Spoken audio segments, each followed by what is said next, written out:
Correct ആയില്ല. ഒന്നുകൂടി ഒന്ന് രണ്ട് ഒറ്റ വാചകത്തിൽ നമുക്ക് പറയാൻ പറ്റും.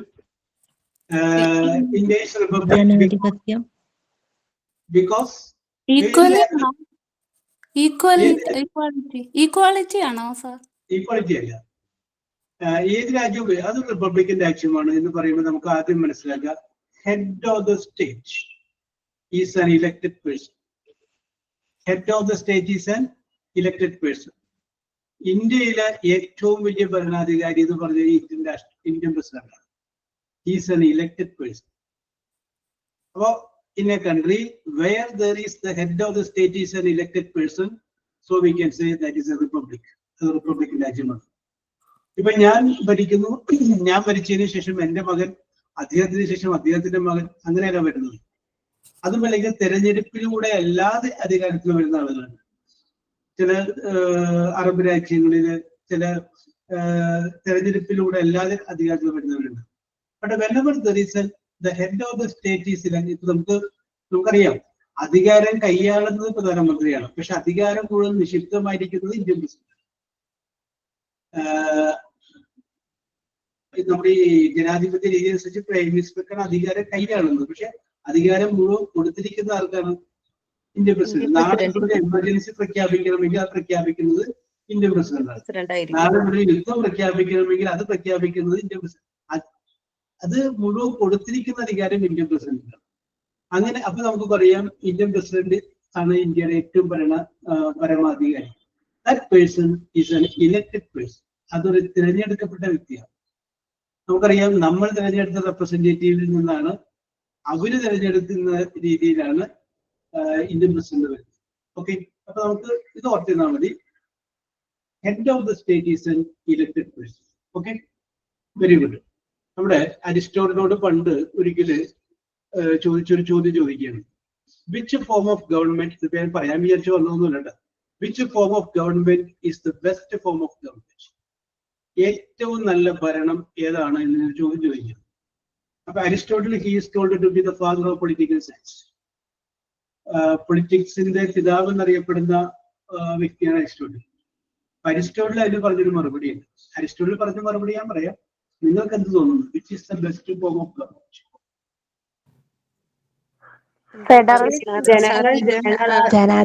ജനങ്ങളാൽ തെരഞ്ഞെടുക്കപ്പെട്ട ഭരണാധികാരി. മലയാളം ചോദ്യം എന്ന് പറഞ്ഞു സാറ്. മലയാളം അതിന്റെ അർത്ഥം ഇത് പറഞ്ഞ. അതായത് ഏറ്റവും നല്ല ഗവൺമെന്റ് ഏതാണ്? ഫോം ഓഫ് ഗവൺമെന്റ്, എങ്ങനെയുള്ള ഭരണമാണ് ഏറ്റവും മികച്ച ഭരണം? ജനങ്ങളാൽ തെരഞ്ഞെടുക്കപ്പെട്ട ഒരു ഭരണമാണ് നമ്മളുടെ ഭരണഘടനയും അതുപോലെ തന്നെ ഭരണം അതേപോലെ തന്നെ. അപ്പോ ജനങ്ങളുടെ ആവശ്യങ്ങൾക്ക് വേണ്ടി ആയിരിക്കണം നമ്മൾ, അതിനു വേണ്ടി ആയിരിക്കണം ഭരിക്കുക. ജനാധിപത്യം ഒന്ന് പറഞ്ഞാൽ അല്ലേ? ഞാൻ ഉദ്ദേശിച്ചത് ജനാധിപത്യം, പ്രസിഡന്റ്ഷിപ്പ്, ഡിക്റ്റേറ്റർഷിപ്പ്, പട്ടാള ഭരണം, അങ്ങനെ ഉദ്ദേശിക്കുമ്പോ അതിലേതാണെന്ന് ഞാൻ ഉദ്ദേശിക്കുന്നത്? ഏറ്റവും ജനാധിപത്യം. Yes, okay okay okay okay. അത് നമ്മൾ ജനാധിപത്യത്തിൽ ജീവിക്കുമ്പോൾ സ്വാഭാവികമായിട്ടും നമുക്ക് ജനാധിപത്യം പറയാൻ കുറച്ചുകൂടി പ്രേരണ, ഇൻട്രസ്റ്റ് കൂടും അല്ലേ? ഓക്കെ, അപ്പൊ നമുക്ക്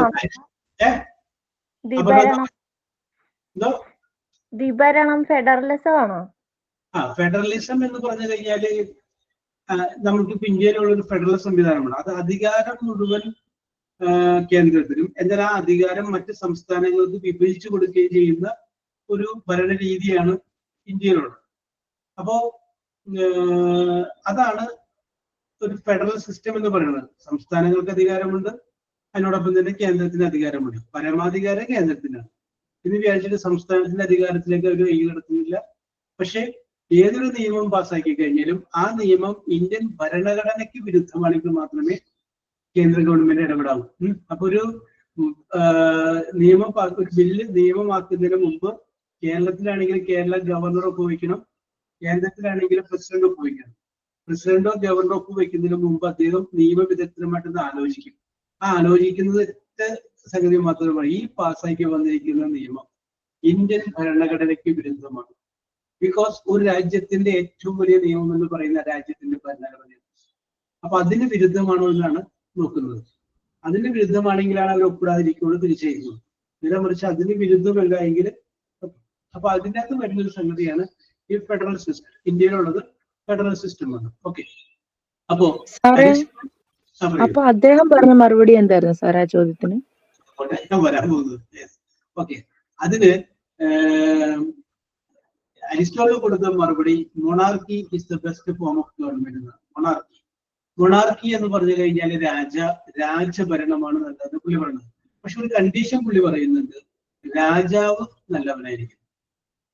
രാജാവ് നല്ലവനാണെങ്കിൽ ഏറ്റവും നല്ല ഫോം ഓഫ് ഗവൺമെന്റ് രാജഭരണമാണ്. രാജാവ് മോശമാണെങ്കിൽ ഏറ്റവും മോശം ഭരണവും രാജഭരണമാണ്. അപ്പോ മൊണാർക്കിയാണ് അരിസ്റ്റോട്ടിൽ പിന്തുണച്ചത്. ഒരുപാട് കാര്യങ്ങൾ നമ്മൾ തന്നെ ചില കാര്യങ്ങൾ ചെയ്യുമ്പോൾ ഇന്ത്യൻ ജനാധിപത്യത്തിൽ ഇപ്പോ അതിൻ്റെതായ ഒരുപാട് പോരായ്മകളുണ്ട്. നമുക്ക് കുറെ അവകാശങ്ങളുണ്ട്, അതിനോടൊപ്പം തന്നെ കുറെ കടമകളുണ്ട്. കടമകളെ കുറിച്ചൊക്കെ നമ്മൾ സൗകര്യം പോലെ പറഞ്ഞു, പക്ഷെ അവകാശങ്ങളെ കുറിച്ചൊക്കെ നമ്മൾ വളരെയധികം ബോധവാന്മാരുണ്ട്. എന്ത് കിട്ടാനുണ്ട് എന്നുള്ളതിനെ കുറിച്ച് നമ്മൾ വ്യക്തമായിട്ട് അറിയാം, എന്ത് കൊടുക്കാനുണ്ട് എന്നുള്ളതിനെ കുറിച്ച് നമ്മൾ ചിന്തിക്കും. നമുക്ക് ഉള്ള ഡ്യൂട്ടീസ് ആൻഡ് റൈറ്റ്സ് ആണ്. അപ്പൊ അതിൽ റൈറ്റ്സിനെ കുറിച്ച് we are very greatly bothered, but we are not bothered about our duties. അത് ജനാധിപത്യത്തിന്റെ ഒരു പ്രത്യേകതയാണ്. യെസ്, ഇപ്പോ ഞാനൊരു കുറ്റം ചെയ്തു കഴിഞ്ഞാൽ എന്നെ ശിക്ഷിക്കണമെങ്കിൽ എത്ര കൊല്ലം കഴിയണം?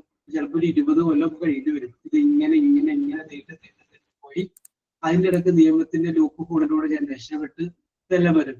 രാജഭരണമാണോ? കുറ്റം തെളിഞ്ഞു കഴിഞ്ഞാൽ പിന്നെ ഗ്യാപ്പൊന്നുമില്ല. യെസ്, അപ്പൊ നിങ്ങൾ ഒരു പക്ഷെ ചോദിച്ചേക്കാം, അത് ഒരു പ്രതിക്ക് അയാൾക്ക് പറയാനുള്ളത് കേൾക്കേണ്ടതൊക്കെ ചോദിച്ചേക്കാം. അതൊക്കെ അതിനകത്തുണ്ട്, എല്ലാത്തിലും ഉണ്ടത്. അതാണ് രാജാവ് നല്ലവനാണെങ്കിൽ, കഴിവുള്ളവരാണെങ്കിൽ, സത്യസന്ധനാണെങ്കിൽ രാജഭരണമാണ് നല്ലതെന്നാണ് അരിസ്റ്റോട്ടിൽ പറഞ്ഞത്. ഓക്കെ, നമുക്ക് ആ വിഷയം അവിടെ നിൽക്കട്ടെ. നമുക്കിത് വിഷയം പിന്നീട് ഒരിക്കൽ ചർച്ച ചെയ്യാം. അപ്പൊ ഇന്ന് നമ്മൾ ഡിസ്കസ് ചെയ്യുന്നത് പ്രിപ്പോസിഷൻ എന്ന് പറയുന്ന ഒരു സംഗതിയാണ്. പ്രിപ്പോസിഷൻ. ഓക്കെ, അപ്പൊ അത് നമുക്ക് കുറച്ച് പറഞ്ഞിട്ട് നമുക്ക് മറ്റു വിഷയങ്ങളിലേക്ക് വരാം. പ്രിപ്പോസിഷൻ എന്ന് പറയുമ്പോൾ നമുക്കറിയാം, ഈ ഹിന്ദിയിൽ നിങ്ങൾ പഠിച്ചിട്ടുള്ള പോലെ നേക്കോ സേ കെ ലിയെ കാ കെ കി പർമ എന്നൊക്കെ നിങ്ങളൊക്കെ പഠിച്ചിട്ടുള്ള പോലെ, വിഭക്തി പ്രത്യേകത പഠിച്ചിട്ടുള്ള പോലെ ഇതിൻ്റെ അകത്ത് നമുക്ക് ക ന ള ഡ് എന്നൊക്കെ പറഞ്ഞിട്ട് വരുന്ന സംഗതികളിൽ അതിനെയാണ് നമ്മൾ എന്ത് പറയുക? പ്രിപ്പോസിഷൻ എന്ന് പറയുന്നത്. പ്രിപ്പോസിഷൻ ചില വാക്കുകളിലൂടെ ചില പ്രിപ്പോസിഷൻസിനെ വരും. അങ്ങനെ കുറച്ച് നിയമങ്ങളുണ്ട്, അത് പുറയിലും വരും. അപ്പൊ നമുക്ക് കോമൺ ആയിട്ടുള്ള കുറച്ച് പ്രിപ്പോസിഷൻസ് നമുക്ക് നോക്കാം. അപ്പൊ ഇത് പരീക്ഷയ്ക്ക് ചോദ്യം വരുമ്പോൾ പ്രിപ്പോസിഷൻ ഇടേണ്ട സ്ഥലത്തിൽ ഡാഷ് ഇട്ടിട്ട് അടിയിൽ 3 പ്രിപ്പോസിഷൻ കൊടുക്കും. അതിൻ്റെ അകത്ത് അനുയോജ്യമായിട്ടുള്ള പ്രിപ്പോസിഷൻ ഏതൊക്കെയാണെന്നുള്ളത് നമുക്ക് ഉപയോഗിക്കാം. യെസ്, അപ്പൊ ഞാൻ ഇപ്പൊ ഇത് അറിയാവുന്നതാണ്, അറിയാൻ പാടില്ലാത്തവർക്ക് വേണ്ടി പറയുകയാണ്. മീ എന്ന് പറയുന്ന ഒരു വേർഡ്, മീ എന്ന് പറഞ്ഞു കഴിഞ്ഞാല് എന്നെ എന്നർത്ഥം. മീ, എന്നെ.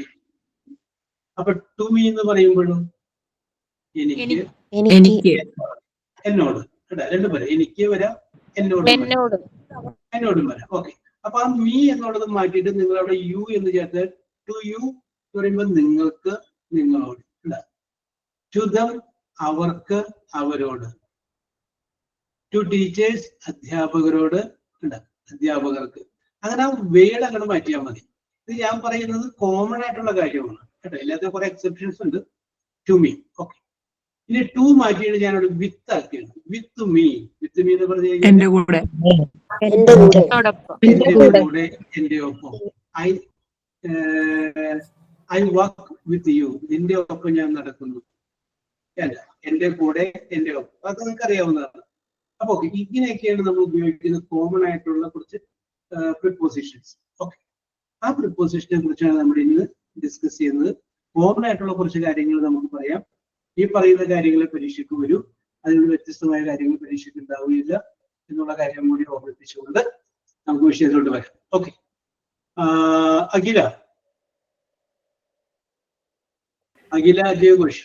എന്തോ സാർ പറഞ്ഞു സാർ. പറയൂ. അഖില, how are you? Fine sir. Okay, മറുപടി വന്നില്ല, അതാണ് ഞാൻ ഇങ്ങനെ വെയിറ്റ് ചെയ്തത്. എനിക്ക് നെറ്റ് കുറച്ച് പ്രശ്നമുണ്ട് സാറേ. No problem. ഓക്കെ. അപ്പൊ അവിടെ നിന്ന് ഇങ്ങോട്ട് നോക്കുമ്പോഴേ നമ്മൾ ഇവിടെ the most common prepositions are the following ones എന്നും പറഞ്ഞിട്ട് ഒരു സംഗതി കണ്ടോ? ഓക്കെ, അത് ഓരോന്ന് ആദ്യത്തെ ലൈൻ ഒന്ന് വായിച്ച്. The most common prepositions are the following ones എന്നുള്ളതാണോ സാർ? അതെ അതെ അതെ. എബൌട്ട്. ഓക്കെ, എബൌട്ട് അതിന്റെ മീനിങ് അറിയാമോ? കുറിച്ച് അതിനെ കുറിച്ച് എന്തെങ്കിലും ഒരു കാര്യത്തെ കുറിച്ച് പറയുമോ? ഓക്കെ ഓക്കെ, അടുത്തത് ഞാൻ പറഞ്ഞു പോയാൽ മതി. എബൌട്ട് മുകളിൽ. അക്രോസ്. എക്രോസ് പറഞ്ഞാൽ കുറുകെ എന്ന് പറയില്ലേ? എക്രോസ് നദിക്ക് കുറുകെ.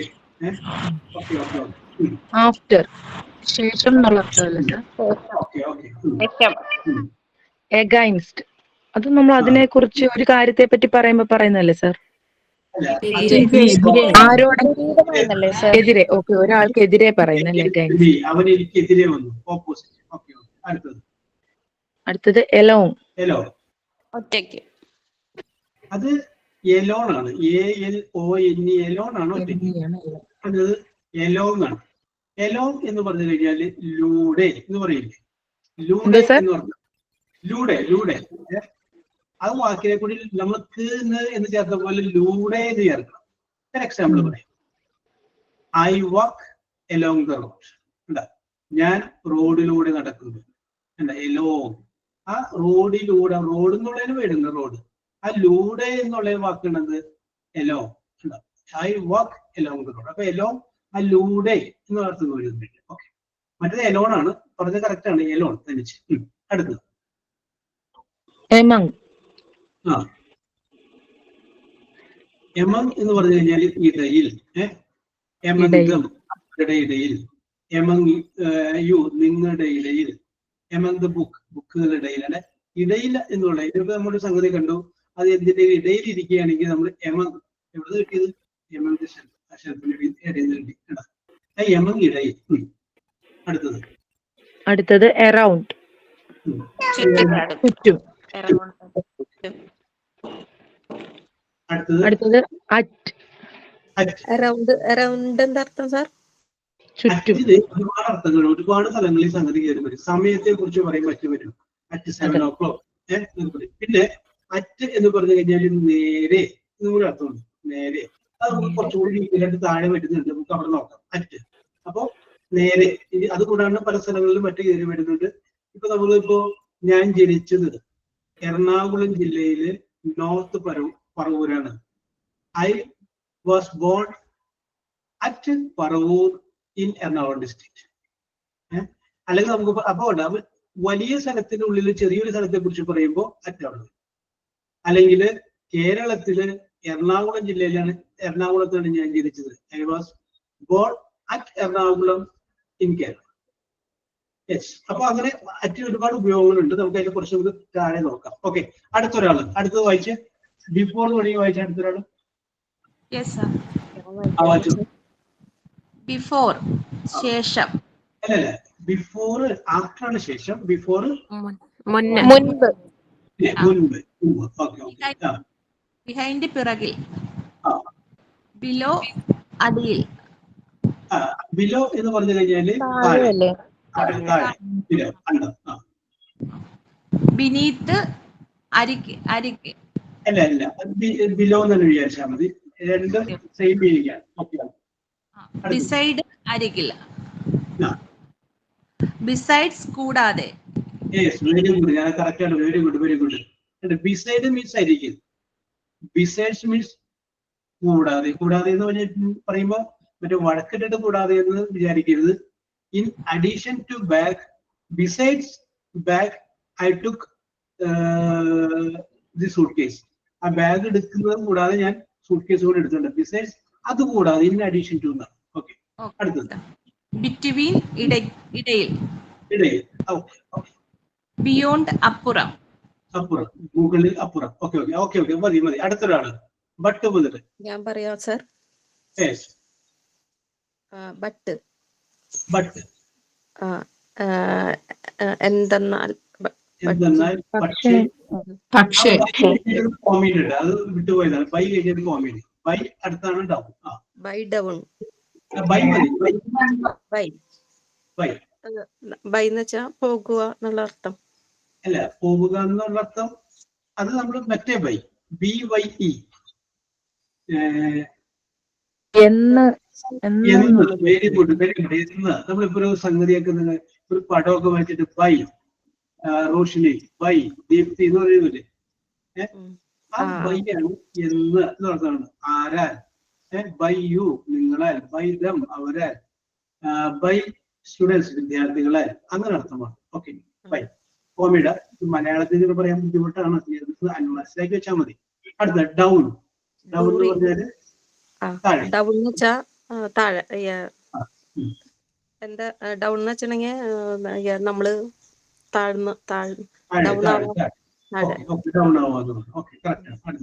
ഡൂറിംഗ് എന്ന് വെച്ചാ പറയുക. ഡൂറിംഗ് എന്ന് പറഞ്ഞാല് ഇടയ്ക്ക്. During the meeting I went outside. മീറ്റിംഗിന്റെ ഇടയ്ക്ക് ഞാൻ പുറപ്പെട്ടു. ഡൂറിംഗ് ഇടയ്ക്ക് എന്നർത്ഥം വരാൻ വേണ്ടിയിട്ടാണ് ഡൂറിംഗ് ഉപയോഗിക്കുക. ഓക്കെ അടുത്തത്. ഫോർ എന്ന് വെച്ചിട്ടുണ്ടെങ്കിൽ നമ്മളൊരു സെന്റൻസ് ഉപയോഗിക്കുന്നതിന്റെ ഇടയ്ക്ക് എങ്ങനെയാണോ ഉദ്ദേശിക്കുന്നത്? ആ ഫോറിന്റെ അർത്ഥം എന്ന് പറയാമോ? ശരി, അതൊക്കെ കറക്റ്റ് ആണ് പറഞ്ഞത്. ഫോറിന് വേറെ അർത്ഥം കൂടി ഉണ്ട്, പല അർത്ഥങ്ങളുണ്ട്. കോമൺ ആയിട്ട് വേണ്ടി. Very good very good. അല്ല ഐ ലിവ് ഫോർ യു, നിനക്ക് വേണ്ടി ഞാൻ ജീവിക്കുന്നു. ഐ സഫർ ഫോർ യു, നിനക്ക് വേണ്ടി ഞാൻ ഇത് സഹിക്കുന്നു. ഫോർ എന്ന് പറഞ്ഞു കഴിഞ്ഞാൽ വേണ്ടി നടത്തുന്നു. ചില സമയങ്ങളിൽ ബിക്കോസ് അർത്ഥം വരും ഫോറിന്, ബിക്കോസ്. ഓക്കെ അടുത്തത്. ഫ്രം എന്ന് വെച്ചിട്ടുണ്ടെങ്കിൽ നിന്ന്, ഇവിടെ നിന്ന്. ഇന്നെന്ന് വെച്ചാ ഉള്ളിൽ. ഉള്ളിൽ. ഇൻസൈഡ് എന്ന് വെച്ചിട്ടുണ്ടെങ്കിൽ ഉള്ളിൽ തന്നെ, ഉള്ളിൽ തന്നെ, അകത്ത്. ഇൻസൈഡ് ഉള്ളിൽ. അകത്ത്. ഇൻടു എന്ന് വെച്ചിട്ടുണ്ടെങ്കിൽ നമ്മള് അവസാനിക്കണ ഒരു സംഭവത്തിന് പറയും ഇൻടു. ഇൻടു ലേക്ക്, ലേക്ക്. ഇൻടു റൂം, മുറിയിലേക്ക്. ഇൻടു ദ സ്റ്റോറി, കഥയിലേക്ക്. ആ ലേക്ക് എന്നൊരു മീനിങ് വരൂലേ, ആ ഉള്ളിലേക്ക് വരുന്നതാണ് ഇൻടു. അടുത്തത്. എക്സ്പെക്ട് അംഗീകരിക്കുക. അത് എക്സ്പെക്ട് ആണ്, ഇത് എക്സെപ്റ്റ് ആണ്. ഈ മറ്റേത് പറഞ്ഞത് ESPECT ആണ്, ഈ EXCEP ഇത് എക്സെപ്റ്റ് ആണ്. ഓർന്ന് വെച്ചിട്ടുണ്ടെങ്കിൽ കൂടെ. ഓർന്ന് പറഞ്ഞാൽ കൂടാതെ, അല്ലെങ്കിൽ. അടുത്തത്. ഓഫ് എന്ന് വെച്ചിട്ടുണ്ടെങ്കിൽ അർത്ഥം പറയാൻ പറ്റില്ല, കാരണം അതിന്റെ കൂടെ ഒരു വാക്കുകൂടി ചേർത്ത് വെച്ചിട്ട് വേണം നമുക്ക് പറയാൻ. അകന്ന അതിന്റെ കൂടെ ഒരു വാക്കുകൂടി വരും, അത് വെച്ചിട്ട് നമുക്ക് അത് പറയാൻ പറ്റുള്ളൂ. ഓക്കെ ഓക്കെ അടുത്തത്. ഓൺ മുകളിൽ. കറക്റ്റ്. അടുത്തൊരാള്, അടുത്ത വരി. ഞാൻ പറയാം സാർ. ഔട്ട്. ഔട്ട്. പുറത്തുന്നല്ലേ സാർ? പുറത്ത്. ഓക്കെ കറക്റ്റ് ആണ്. Out side. പുറത്തേക്ക് നല്ല. പുറത്തേക്ക്. Okay okay okay okay. Over. കഴിഞ്ഞു എന്നല്ലേ സാർ? കഴിഞ്ഞു എന്ന് പറയാം, മുകളിൽ എന്ന് പറയാം. Okay okay. റൗണ്ട്. റൗണ്ട് വട്ടം. വട്ടം, ചുറ്റും. Okay okay okay. Sense. Since. Since മുതൽ. സിൻസ് ഒരു പോയിന്റ് ഓഫ് ടൈമിനെ കാണിക്കാൻ വേണ്ടിയിട്ടാണ് സിൻസ് ഉപയോഗിക്കുന്നത്. സിൻസ് 1970, 1970 മുതൽ. സിൻസ് 2000, 2000 മുതൽ. ഓക്കെ, അത് നമുക്ക് താഴെ വരുന്നുണ്ട്, അപ്പൊ കുറച്ചുകൂടി വിശദമായിട്ട് നമുക്ക് നോക്കാം. എന്തോ അടുത്ത വാക്ക് അധികം എന്നല്ല സാർ? അധികം എന്നല്ല, ഉദ്ദേശിക്കുന്നത് ഓക്കെ ഓക്കെ ഓക്കെ ഓക്കെ. രണ്ട് സംഗതികളെ തമ്മിൽ താരതമ്യം ചെയ്യുമ്പോൾ, ഓക്കെ മേഖല, രണ്ട് സംഗതികളെ തമ്മിൽ താരതമ്യം ചെയ്യുമ്പോൾ നമ്മൾ പിന്നീട് നോക്കുന്നത്, നമ്മൾക്ക് ഒരു വെർബിന് 3 ടെൻസ് പറയും, present tense, past tense, past participle. അതുപോലെ തന്നെ ഒരു അഡ്ജക്റ്റീവിന് 3 കാലങ്ങളുണ്ട്, ഡിഗ്രീസ് ഉണ്ട്. അതിന് പറയുന്ന ഡിഗ്രി എന്നാണ് positive degree, comparative degree, superlative degree. Positive degree, comparative degree, superlative degree. ഒരു ഉദാഹരണം പറഞ്ഞു കഴിഞ്ഞാല്, ഇപ്പൊ സംസാരിച്ചുകൊണ്ടിരിക്കുന്ന ആരാണ്? Beautiful. Beautiful. Then is conjugation, no sir? No. Then is conjugation, no sir? Yes. Now we are telling about then. കേട്ടോ? Yes. അപ്പൊ നമ്മൾ പറഞ്ഞത് പ്രസന്റ് ടെൻസ് അല്ല, positive degree, comparative degree, superlative degree. അപ്പൊ നിങ്ങളൊരു മത്സരത്തിന് മാർക്ക് ഇടാൻ വേണ്ടി അവിടെ ഇരിക്കുക. അപ്പോൾ നിങ്ങളാണ് ജഡ്ജസ്. ഔട്ട് ഓഫ് 10 മാർക്ക് ഇടാനായിട്ട് നിങ്ങളോട് പറഞ്ഞു. നിങ്ങളുടെ കയ്യിൽ ഒരു പേപ്പർ തന്നു, നിങ്ങൾ അങ്ങനെ ഇരിക്കുകയാണ്. അപ്പൊ ചെസ് നമ്പർ വിളിച്ചു. ആദ്യത്തെ ഒരു പെൺകുട്ടി വന്നു, അത് പെർഫോം ചെയ്തു. പെർഫോം ചെയ്ത് കഴിഞ്ഞപ്പോ നല്ല അടിപൊളി പെർഫോമൻസ്, മനോഹരമായിട്ട് ഡാൻസ് ചെയ്തു. അപ്പൊ നിങ്ങൾ എന്ത് ചെയ്തു? 10 കൊടുത്തു. കാരണം എന്താണ്? അത്രയും നല്ല പെർഫോമൻസ്. ഓക്കെ. ചെസ് നമ്പർ 2 വിളിച്ചു. ചെസ് നമ്പർ 2 വിളിച്ചു കഴിഞ്ഞപ്പോ അത് തിരക്കേടില്ല. അപ്പോ വലിയ മെച്ചമല്ല, എന്നാലും തിരക്കേടില്ല. അപ്പൊ നിങ്ങൾ അതിന് എന്ത് ചെയ്തു? ഒരു 8 മാർക്ക് കൊടുത്തു. 10 ഒരു 8 മാർക്ക് കൊടുത്തു. ഇനി 3 പേരെ മത്സരിക്കാനുള്ളതെന്ന് വിചാരിച്ചു. മൂന്നാമത്തെ ആള് പറയുന്നു. മൂന്നാമത്തെ ആളിന് ചെസ് നമ്പർ വിളിച്ചു. ആ കുട്ടി വന്ന് പെർഫോം ചെയ്ത് കഴിഞ്ഞപ്പോ അത് അടിപൊളി പെർഫോമൻസ്. അപ്പൊ നിങ്ങൾക്കൊരു കമ്പാരിസൺ, ഒരു പ്രശ്നം വന്നു. ആദ്യം നിങ്ങൾ ഫുൾ മാർക്ക് കൊടുത്തിട്ടുണ്ട് ഒരു കൊച്ചിന്. ഇതിനിപ്പോ എന്ത് കൊടുക്കും? ആകെ 10 മാർക്ക്. ഒരു ഫസ്റ്റ് മതി, ഒരു സെക്കൻഡ് മതി, ഒരു തേർഡ് മതി എന്ന് കമ്മിറ്റിക്കാര് പറഞ്ഞിട്ടുണ്ട്. അപ്പോ നിങ്ങൾ എന്ത് ചെയ്യും? ഒരു താരതമ്യം ചെയ്യും. ആദ്യം വന്ന ചെസ് നമ്പർ 1 ആണോ, അവസാനം വന്ന ചെസ് നമ്പർ 3 ആണോ, ഏതാണ് കുറച്ചുകൂടി നല്ലത്? അപ്പൊ നോക്കിക്കഴിഞ്ഞപ്പോൾ നിങ്ങൾക്ക് മനസ്സിലായി ആദ്യം വന്നതിനേക്കാളും നല്ലത് അവസാനം വന്ന ചെസ് നമ്പർ 3 ആണ്.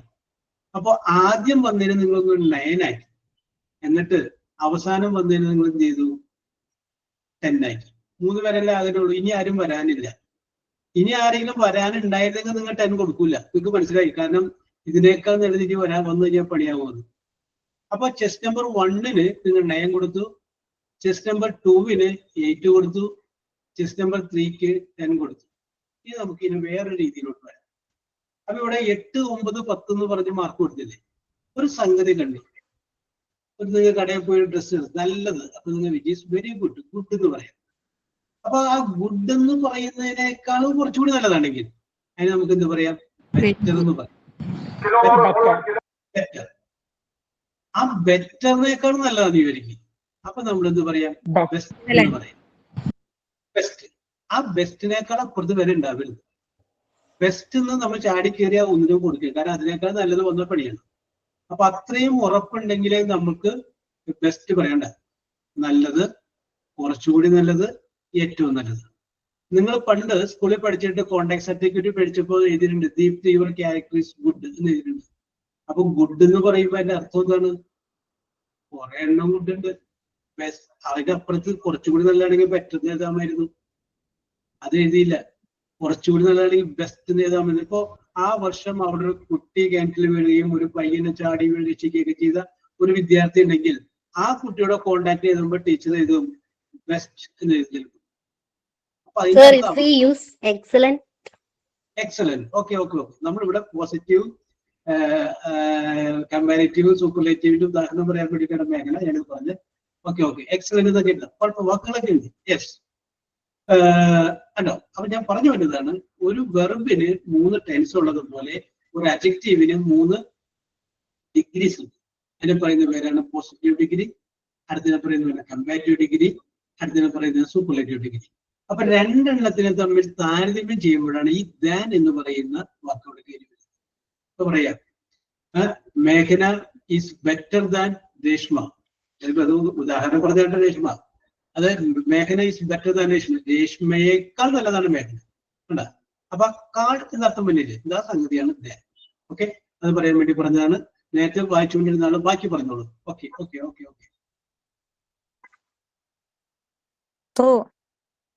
ത്രൂ. ഉടനീളം എന്നല്ലേ സാർ? ഉടനീളം പറയാം. ത്രൂ ഔട്ട് എന്ന് പറയുമ്പോൾ ശരിയാ. പിന്നെ നമ്മൾ നേരത്തെ പറഞ്ഞ എലോൺ എന്ന് പറഞ്ഞില്ലേ, അതേ അർത്ഥം തന്നെ ഇതിനുണ്ട്. അതിലൂടെ എന്ന് പറയുന്നത് രണ്ട് കോണ്ടെക്സ്റ്റ് ആണ് ഉപയോഗിക്കാന്ന് മാത്രമേ. ഓക്കെ. പിന്നെ ഉടനീളം എന്നുള്ളതിന് തൊട്ടപ്പുറത്ത് വേറെ ഒന്നും വന്നിട്ടുണ്ട്. നോക്കി, ത്രൂ ഔട്ട്. Through out. ഇപ്പൊ ചില സിനിമ കണ്ടു കഴിയുമ്പോൾ നമ്മൾ ചോദിക്കില്ലേ എങ്ങനെയാണ് സിനിമ? ത്രൂ ഔട്ട് സെന്റിമെന്റ്സ് ആണ്, അറിയാനേ നേരമുള്ളൂ. കണ്ട? ത്രൂ ഔട്ട്, ഫുൾ ത്രൂ എന്നാണ് ഉദ്ദേശിക്കുന്നത്. ഓക്കെ. അടുത്തത് ടെൽ എന്നല്ലേ സാർ? ടിൽ.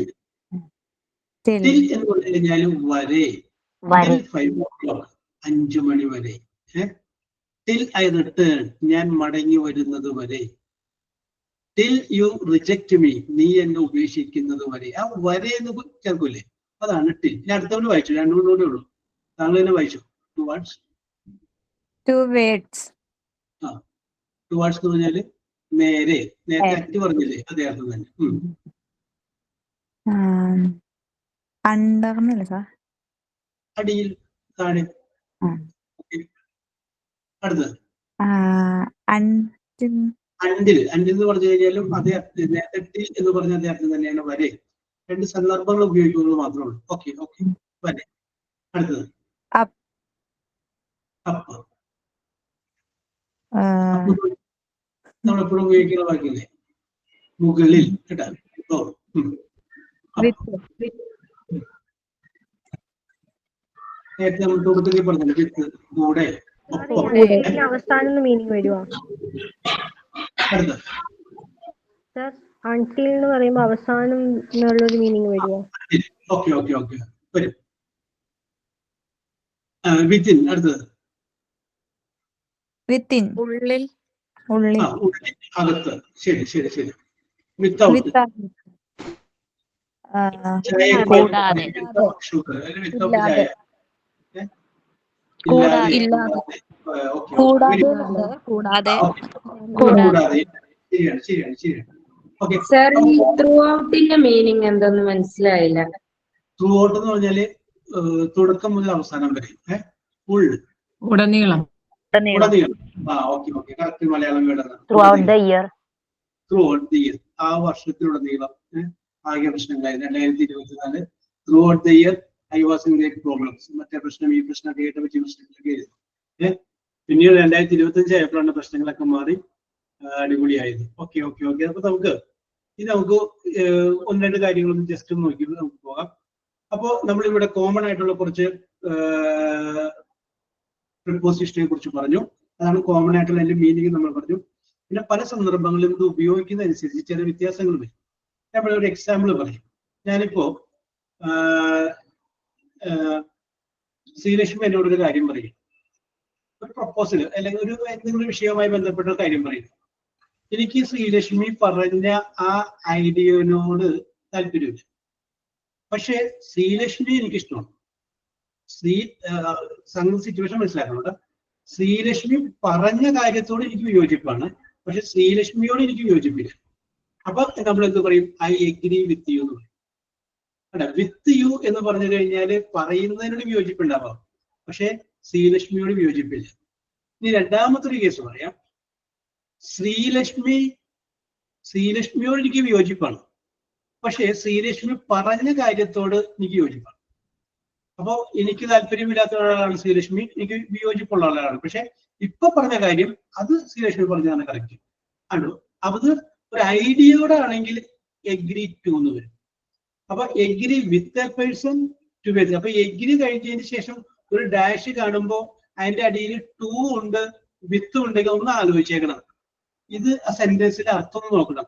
ഇത് ഒരു ഐഡിയയോടാണ് അല്ലെങ്കിൽ ഒരു വ്യക്തിയോടാണോ നോക്കണം. വ്യക്തിയോടാണെങ്കിൽ അവിടെ വിത്ത് വരുള്ളൂ. നേരെ മറിച്ച് ഒരു ഐഡിയയോടാണെങ്കിൽ, ഒരു സംഗതിയോടാണെങ്കിൽ അവിടെ ടൂവേ വരുള്ളൂ. അപ്പൊ അതുകൊണ്ടാണ് നമുക്ക് ചില സന്ദർഭങ്ങളിലൊക്കെ ചില തെറ്റ് വരുന്നത്. മറ്റേവിടെ നമ്മൾ ഉപയോഗിച്ചപ്പോൾ ടൂ ആണല്ലോ ഉപയോഗിച്ചത്, പിന്നെ ഇവിടെ അങ്ങനെ വിത്തായത്. ഇങ്ങനെ കുറെ എക്സെപ്ഷൻസ് ഇംഗ്ലീഷിൽ കുറെ വാക്കുകൾക്കുണ്ട്. അത് നമ്മൾ ഇതിന്റെ പുറയിൽ വരുമ്പോൾ കുറച്ച് നമ്മൾ പഠിക്കും. ഉദാഹരണമായിട്ട് പറഞ്ഞു കഴിഞ്ഞാൽ റഫർ. റഫർ എന്ന് പറയുന്ന ഒരു വേർഡ് കഴിഞ്ഞാൽ ഉടനെ തന്നെ അവിടെ ടൂവേ വരും. Refer to. ആൻസർ കഴിഞ്ഞു കഴിഞ്ഞാൽ അതിന്റെ കൂടെ to, answer to. Answer by എന്ന് പറയില്ല, ആൻസർ ടു. ഇപ്പൊ അക്കമ്പനീഡ് ബൈ, കൂടെ. അതിന്റെ ചില വാക്കുകൾ കൂടെ മാത്രം ബൈ ചില പ്രപ്പോസിഷൻസ്. അപ്പൊ അതൊക്കെ ഈ നിയമത്തിൽ എക്സെപ്ഷൻ ആയിട്ട് വരുന്ന കാര്യങ്ങളാണ്. നമുക്ക് അത് കുറച്ചുകൂടി നോക്കാം. ഇതൊക്കെ നോക്കാതെ തട്ടാതെയൊക്കെ നമ്മൾ പല സ്ഥലത്തും ഈറ്റും അറ്റും എന്താ പറയാ ഇതൊക്കെ വലിയ തട്ടിയിട്ടുണ്ട്. ഓണ്, അണ്ടർ, അടി ഇതൊക്കെ പല തട്ടിയിട്ടുണ്ട്. അത് അന്ന് നമുക്ക് അറിയില്ലായിരുന്നു. അപ്പൊ ഇതൊക്കെ നമുക്ക് കുറച്ച് കാര്യങ്ങളൊന്നും മനസ്സിലാക്കിയിട്ട് പോവാം. അന്ന് പക്ഷെ പഠിക്കുമ്പോൾ നമുക്കിത് ശുഷ്കാന്തി നിങ്ങൾ കാണിച്ചിട്ടില്ല. ഇപ്പോഴാണ് ശുഷ്കാന്തി കാണിക്കുന്നത്. അപ്പൊ നമുക്ക് എന്ത് ചെയ്യാം? വേറെ ക്ലാസ്സിലൊക്കെ പറഞ്ഞപ്പോ ആ ഒരു കുട്ടി പറഞ്ഞാണ്, സാറേ ഇതൊക്കെ ഞങ്ങൾ പഠിച്ചിട്ടുള്ളതാണ്, പക്ഷെ അന്നല്ല അതങ്ങോട്ട് നോക്കില്ല. അതൊന്നും ഇത് ഇങ്ങനെയൊക്കെ ഉണ്ടെന്നുള്ള കാര്യം അതൊന്നും ഞങ്ങളത് ശ്രദ്ധിച്ചില്ല. ഓക്കെ, ഇപ്പൊ നമുക്കിത് ആവശ്യമില്ല, മറിച്ച് അത്യാവശ്യമാണ്. ആവശ്യം അത്യാവശ്യമായിട്ട് മാറുമ്പോൾ നമ്മൾ എന്ത് ചെയ്യുന്നു? കുറച്ച് ശ്രദ്ധ കൊടുക്കുന്നു. ഓക്കെ, അപ്പോ Deepthi Vishnu, how are you? Okay, very good. Fine എന്ന് പറഞ്ഞതിന് ഒരു ബലമില്ല.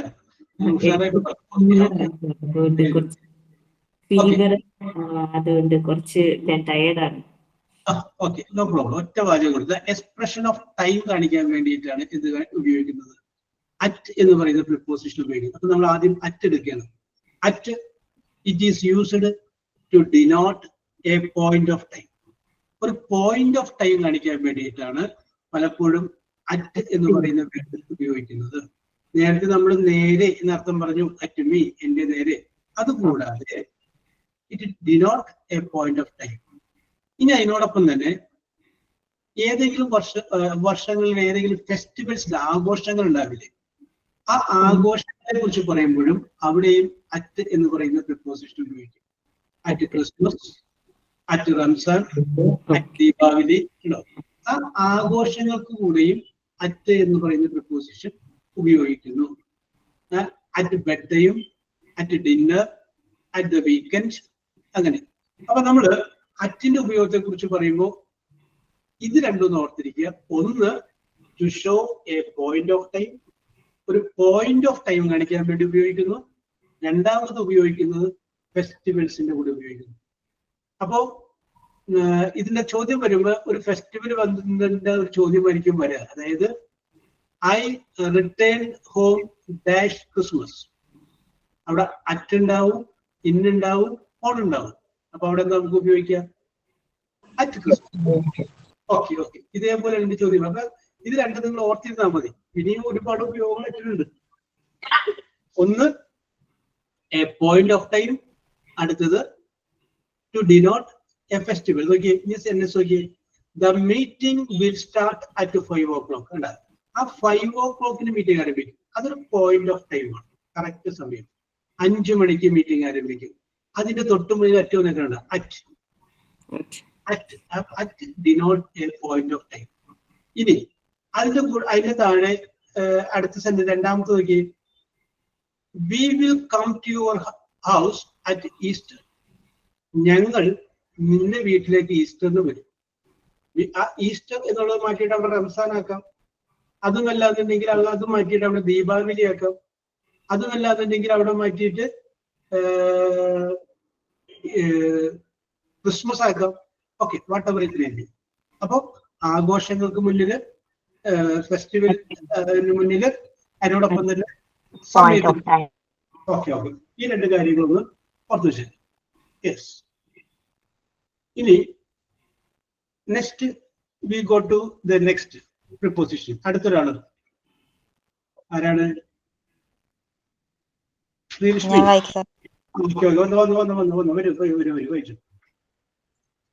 On, used for the specific day and date. She will come back. ഒരു minute. On, which is used for a specific day.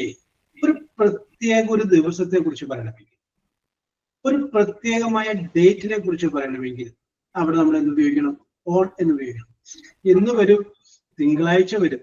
അപ്പൊ തിങ്കൾ, ഓൺ മൺഡേ എന്ന് പറയാം. Correct date അല്ല വേണ്ടത്, എന്ന് തിങ്കൾ. അപ്പൊ on Monday. Okay okay okay. ഇനി ഇന്ത്യക്ക് സ്വാതന്ത്ര്യം കിട്ടിയത് എന്താണ്? ഓഗസ്റ്റ് 15 അല്ലെ? ഓഗസ്റ്റ് 15 എന്ന് പറയുമ്പോൾ ഓൺ 15 ഓഗസ്റ്റ് കറക്റ്റ് ഡേറ്റ് ആണ് പറയുന്നത്. അപ്പൊ നമുക്ക് പറയാം, ഓൺ എന്ന് പറയുന്ന പ്രിപ്പോസിഷൻ ഉപയോഗിക്കുന്നത് ഒരു കൃത്യമായ തീയതിയോ കൃത്യമായ ഡേറ്റോ സൂചിപ്പിക്കാൻ വേണ്ടിയിട്ട് ഓൺ എന്ന് പറയുന്ന പ്രിപ്പോസിഷൻ ഉപയോഗിക്കുന്നു. ഇനി ഇത് കൂടാതെ ഓണിന് വേറെ പല ഉപയോഗങ്ങളുണ്ട്. നമ്മുടെ ഇപ്പോ ഒരു ദിവസത്തിന്റെ ഏതെങ്കിലും ഒരു ഭാഗം അതിനെ കുറിച്ച് പറയാതെ രാത്രിയില് അല്ലെങ്കിൽ പകല് അങ്ങനെ പറയുമ്പോഴും ഈ ഓൺ എന്ന് പറയുന്ന പ്രിപ്പോസിഷൻ ഉപയോഗിക്കും. ഓക്കെ, ഇനി വായിച്ചു ഓണുള്ളത് വായിച്ച്. India become independent on 15th August. She will come at വായിച്ച്. She will come back on a Monday. India became independent on Monday. Monday എന്ന് വെച്ചാൽ കറക്റ്റ് ഡേറ്റ് ആണ്. അപ്പൊ അതിന് മുന്നിൽ അടുത്തത് ഇന്ത്യ ബിക്കെയിം ഇൻഡിപെൻഡന്റ്. ഇന്ത്യ സ്വതന്ത്രയായി ഓൺ 15th. വെറുതെ 15 പറഞ്ഞാൽ പോരാ, കറക്റ്റ് ഡേറ്റ് ആണ്. അപ്പൊ ഓൺ 15th August 1947. 1900. അപ്പൊ ഡേറ്റ് പറയുമ്പോൾ, കൃത്യമായ തീയതി പറയുമ്പോൾ നമ്മൾ അവിടെ എന്ത് ഉപയോഗിക്കുന്നു? ഉപയോഗിക്കുന്നു.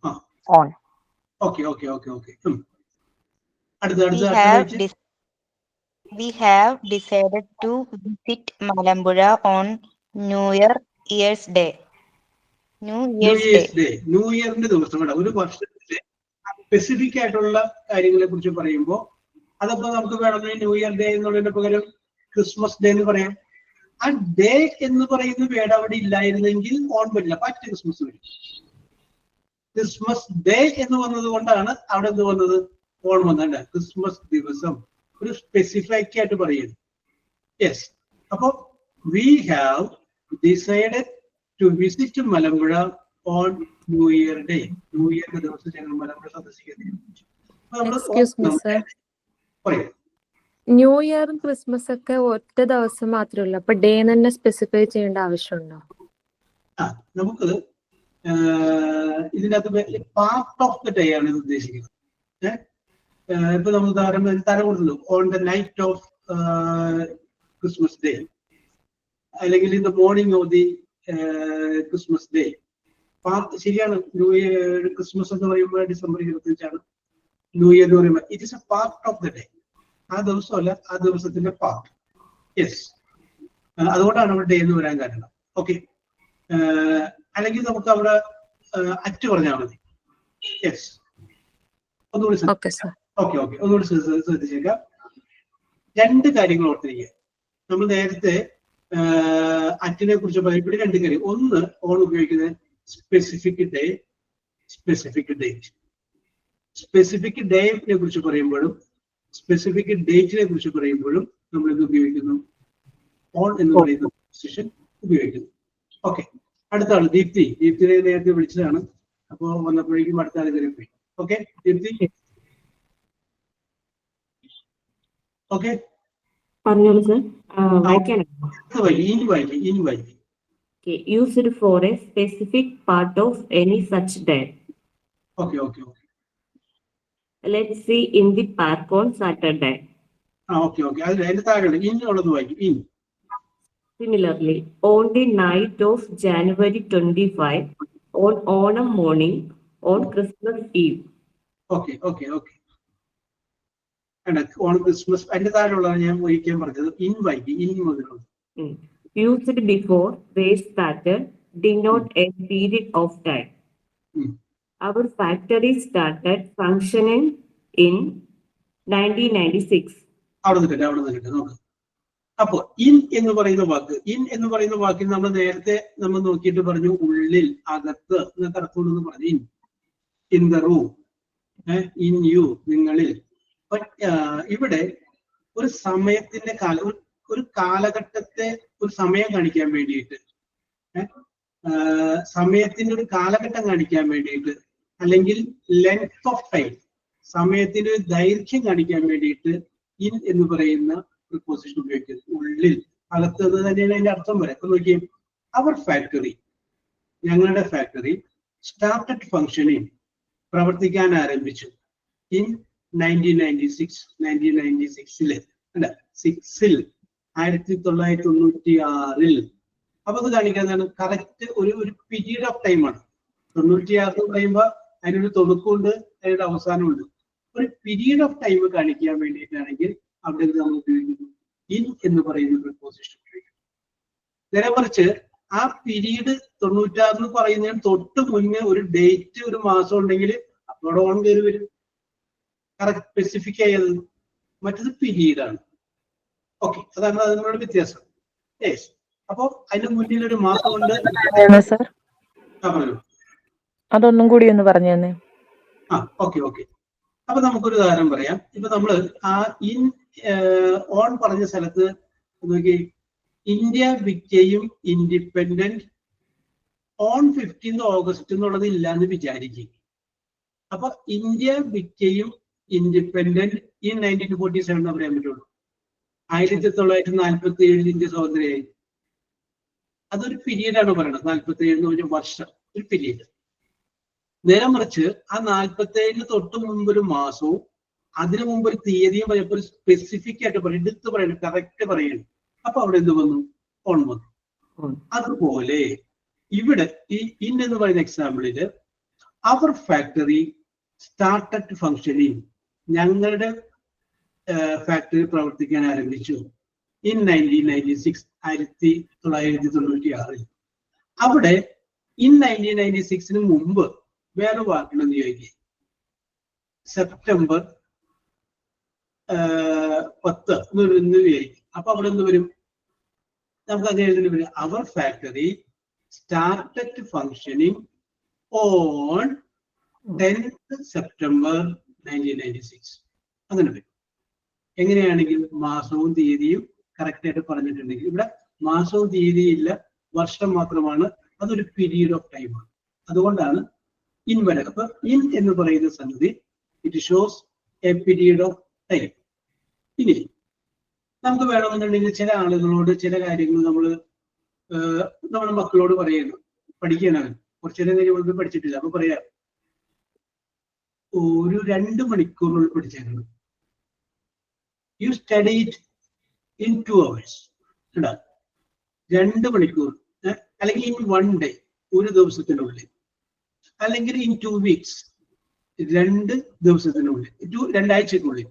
അപ്പൊ അങ്ങനെ എന്തെങ്കിലും ഒരു കാര്യം ചെയ്തു തീർക്കാൻ വേണ്ടിയിട്ടോ നമ്മളൊരു ലെങ്ത് ഓഫ് ടൈം കൊടുക്കൂലേ, ആ ലെങ്ത് ഓഫ് ടൈം കൊടുക്കുമ്പോഴും ഇൻ എന്ന് പറയുന്ന പ്രിപ്പോസിഷൻ ഉപയോഗിക്കുന്നു. അതിന് താഴെ ഇതിന് എക്സാമ്പിൾ വായിച്ച്, രണ്ടാമത് ഇപ്പൊ വായിച്ചാൽ used to show the total length of time needed to complete some activity. എന്തെങ്കിലും ഒരു ആക്ടിവിറ്റി കംപ്ലീറ്റ് ചെയ്യാനായിട്ട് ആവശ്യമായിട്ട് നമ്മൾ സമയം കൊടുക്കുകയാണെങ്കിലും ഇൻ എന്ന് പറയുന്ന പ്രിപ്പോസിഷൻ ഉപയോഗിക്കും. എക്സാമ്പിളോട്ടേക്ക് വായിച്ച്, Can you complete the work in 1 week? 1 week. Can you complete the work in 1 week? ഒരാഴ്ചക്കുള്ളിൽ ഈ പണി പൂർത്തിയാക്കാൻ സാധിക്കുമോ? അപ്പൊ നമുക്ക് പറയാം, ഇൻ എന്ന് പറയുന്ന ആ പ്രിപ്പോസിഷൻ ഒരു പീരീഡ് ഓഫ് ടൈമിനെ കാണിക്കാൻ വേണ്ടിയിട്ടും ടോട്ടൽ ലെങ്ത് ഓഫ് ദ ടൈമിനെ കാണിക്കാൻ വേണ്ടിയിട്ടും ഉപയോഗിക്കും. A period of time and total length of time, സമയത്തിന്റെ ദൈർഘ്യം and at the same time A period of time. Okay. ഇനി അടുത്തത് Lincy Jackson. Yes, sir. Okay, അടുത്തത് വായിക്കും. ഡ്യൂറിങ്. Sir, during scroll ചെയ്യണം. സർ അതില് പിക്ചറിൽ കാണുന്നില്ല. Sorry.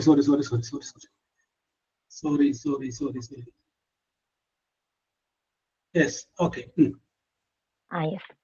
During. Used to express the idea that an occurrence continues or a situation persists throughout the whole of a specified period. Okay. അവിടെ നിൽക്കട്ടെ, ഞാൻ എന്റെ പറയാം. ഒരു സംഭവം നടന്നുകൊണ്ടിരിക്കുന്നതിന്റെ ഇടയ്ക്ക് സംഭവിക്കുന്ന വേറൊരു കാര്യത്തെ കുറിച്ച് പറയുമ്പോഴാണ് നമ്മൾ എന്ത് പറയുന്നത്, ഡ്യൂറിങ് എന്ന് പറയുന്ന പൊസിഷൻ ഉപയോഗിക്കുന്നത്.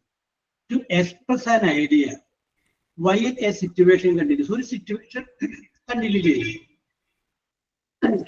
ആ കണ്ടിന്യൂ ചെയ്ത സിറ്റുവേഷന്റെ ഉള്ളിൽ നടക്കുന്ന വേറെ സംഭവമില്ലേ, ഇൻസിഡന്റ്, അതിനെ കാണിക്കാൻ വേണ്ടിയിട്ടാണ് ഡ്യൂറിങ് എന്ന് പറയുന്ന വേർഡ് ഉപയോഗിക്കുന്നത്. നമ്മൾ നേരത്തെ പറഞ്ഞു, ഡ്യൂറിങ് എന്ന് പറയുന്ന വേർഡിന്റെ മീനിങ് എന്താണ്? ഇടയ്ക്ക് എന്നുള്ളതാണ് അതിന്റെ മീനിങ്. ഞാൻ എക്സാമ്പിൾ പറയാം. ഡ്യൂറിങ് ദ മീറ്റിംഗിന്റെ ഇടയ്ക്ക്, അപ്പൊ മീറ്റിംഗ് നടന്നുകൊണ്ടിരിക്കല്ലേ, ഒരു സംഗതി നടന്നുകൊണ്ടിരിക്കല്ലേ. During the meeting I went outside, ഞാൻ പുറത്തോട്ട് പോയി. അപ്പൊ ഞാൻ പുറത്തോട്ട് പോയി എന്ന് പറയുന്ന സംഭവം നടക്കുന്നത് മീറ്റിംഗ് നടന്നുകൊണ്ടിരിക്കുന്നതിന്റെ ഇടയ്ക്കാണ്. അപ്പൊ ഒരു സംഭവം നടന്നുകൊണ്ടിരിക്കുന്നതിന്റെ ഇടയ്ക്ക് വേറൊരു സംഭവം നടക്കുന്നു. അപ്പോഴാണ് അവിടെ എന്ത് വരുന്നത്? ഡ്യൂറിങ്. നമ്മൾ ഇടയ്ക്ക് എന്ന് പറയുന്ന വാക്ക് ലിൻസിക്ക് സ്വന്തമായിട്ട് എക്സാമ്പിൾ പറയാൻ പറ്റും ഡ്യൂറിങ്ങിന്റെ? Yes, sir. I go out from the class during the meeting is going on. ഉദ്ദേശിച്ച എന്താണ് ലിൻസി ഉദ്ദേശിച്ച എന്താണ്? മീറ്റിംഗ് നടന്നുകൊണ്ടിരിക്കുന്ന സമയത്ത് ഞാൻ ക്ലാസ്സിൽ നിന്ന് പുറത്തേക്ക് പോകും. ഓക്കെ. അപ്പൊ ഇതല്ല, ഡ്യൂറിംഗ് എന്നുള്ള വാക്ക് ആദ്യം ഉപയോഗിക്കുന്നത്. During the meeting. ഡ്യൂറിംഗ് കഴിഞ്ഞതിന് ശേഷം വരുന്ന വാക്കില്ല, അതിന്റെ കൂടെയാണ് ഇടയ്ക്ക് വരുള്ളൂ. ഡ്യൂറിംഗ് ദ മീറ്റിംഗ്, മീറ്റിംഗിനിടയ്ക്ക്. During the meeting, I went outside the room. Okay. ഇനി നമുക്ക് പറയാം, ചായ ഉണ്ടാക്കുന്നതിന്റെ ഇടയ്ക്ക് ഹസ്ബൻഡ് വന്നു, അല്ലെങ്കിൽ പിള്ളേര് വന്നു, കുട്ടികൾ വന്നു എന്ന് പറഞ്ഞു. Okay.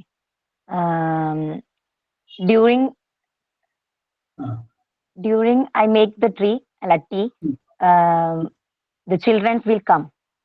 Okay. അപ്പൊ during preparing the tea and During preparing tea, my husband came. ചായ ഉണ്ടാക്കുന്നതിനിടയ്ക്ക് മൈ ഹസ്ബൻഡ് കെയും, എന്റെ ഭർത്താവ് വന്നു. യെസ്. ഇനി നമുക്ക് പറയാം, പ്രാർത്ഥിച്ചു കൊണ്ടിരിക്കുന്നതിനിടയ്ക്ക് ഒരു ശബ്ദം കേട്ടു. during the prayer, I hear a sound. Okay, very good. വേണ്ട, during the prayer I had a sound. ആ സമയത്ത് നമ്മൾ അത് കേൾക്കുള്ളൂ. നിസ്സാര ശബ്ദം നമ്മൾ കറക്റ്റ് ആയിട്ട് കേൾക്കുന്നത് ആ സമയത്താണ്. അപ്പൊ during the prayer I heard a sound. Okay. ഇപ്പൊ പിടികിട്ടിയല്ലോ. അപ്പൊ ഡ്യൂറിംഗ് എന്ന് പറയുന്ന വേർഡ് എന്താണ് ഉപയോഗിക്കുന്നത്?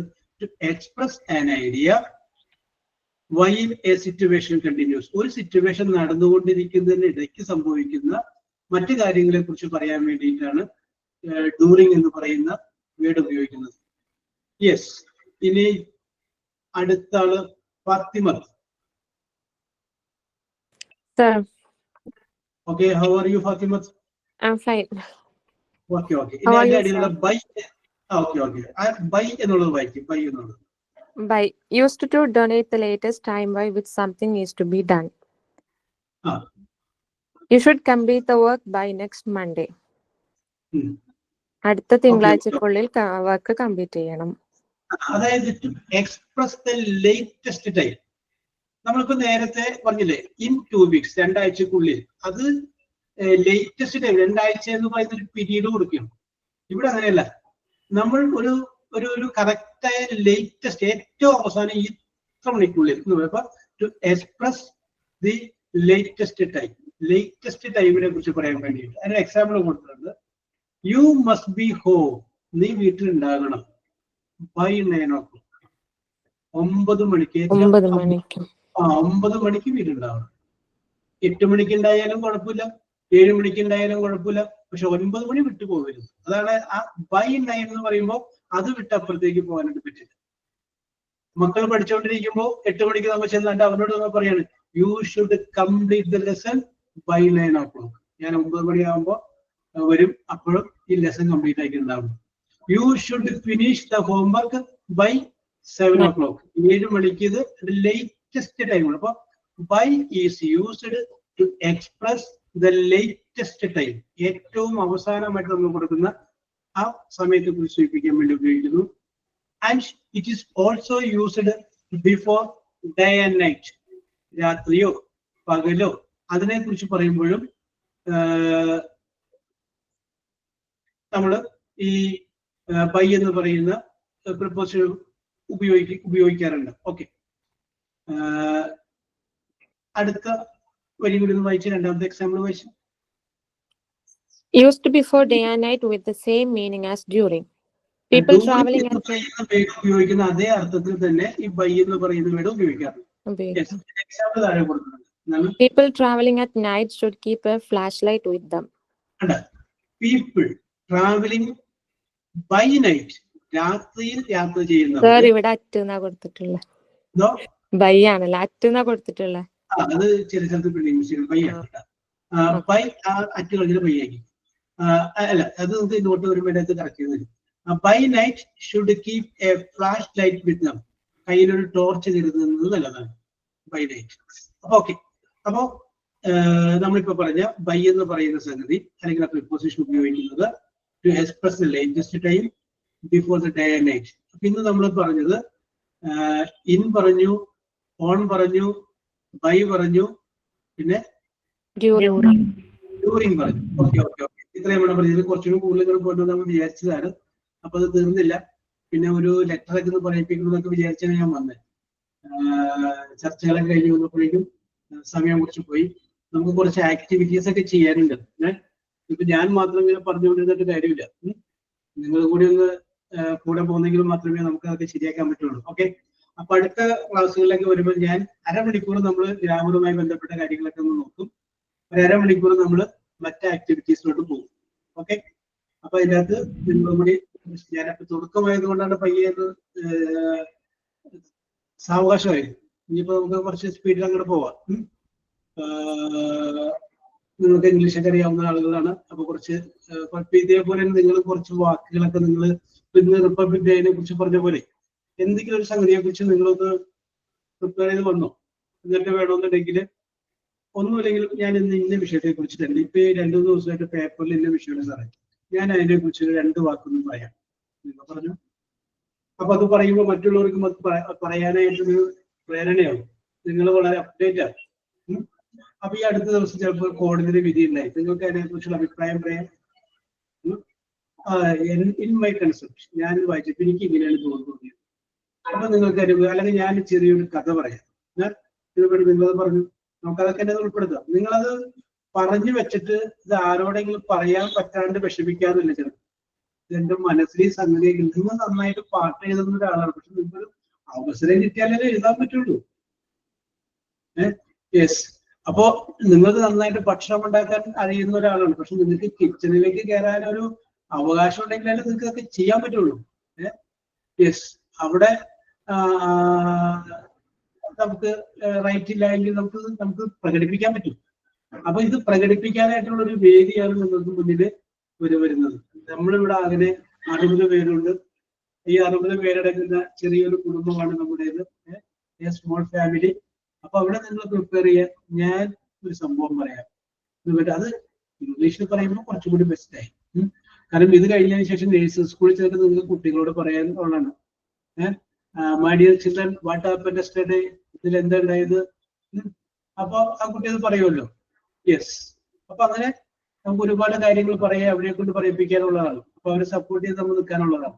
യെസ്, അപ്പൊ അതുകൊണ്ട് നമുക്ക് ഇനിയുള്ള ക്ലാസ്സുകളിൽ കുറച്ച് ആക്ടിവിറ്റീസ് ഒക്കെ നമുക്ക് ഇങ്ങനെ ചെയ്യാം. നമ്മൾ ഫസ്റ്റ് നെക്സ്റ്റ് ദെൻ ആ ഒരു സംഗതി ചെയ്തതാണ് ഇല്ല അല്ലേ? ഓക്കെ ഓക്കെ ഓക്കെ ഓക്കെ, അപ്പൊ നമുക്കത് അടുത്ത ക്ലാസ്സിൽ ചെയ്യാം. കുറച്ച് പ്രിപ്പോസിഷൻ നോക്കാം. So we will meet in the next class. Okay, നിങ്ങളുടെ Thank you, sir. Hello, sir. Sir. Thank you, sir. Oh, yes, sir. Thank you, sir. Thank you, sir. Okay Sir. Sir. Thank you, sir. Sir. Hello, sir. There is a sign out. Yes. Okay. Dear Job, sir, thank you so much for allowing us to celebrate Republic Day in class. It was a wonderful opportunity to learn about our nation's history and express our pride as an Indian citizen. We really appreciate you support in making this day special. I'm so thankful for the time and effort you put in teaching us. Thank you so much, sir. Okay, everybody very good English, very good very good, നല്ല രീതിയിൽ പറഞ്ഞു, very good very good. Sir. Sir. Okay, hello. Sir പേഴ്സണലായിട്ട് സാറിന്റെ number നമുക്ക് തരാൻ പറ്റുമോ? എന്താണ് സംശയങ്ങളുണ്ടോ? എനിക്ക് ഞാൻ എന്ന് വെച്ചിട്ടുണ്ടെങ്കിൽ പിച്ച വെച്ച് തുടങ്ങണ ഒരാളെ പോലെയാണ്. എനിക്കിങ്ങനെ ഒരു സെന്റൻസ് കൂട്ടി വായിക്കാനോ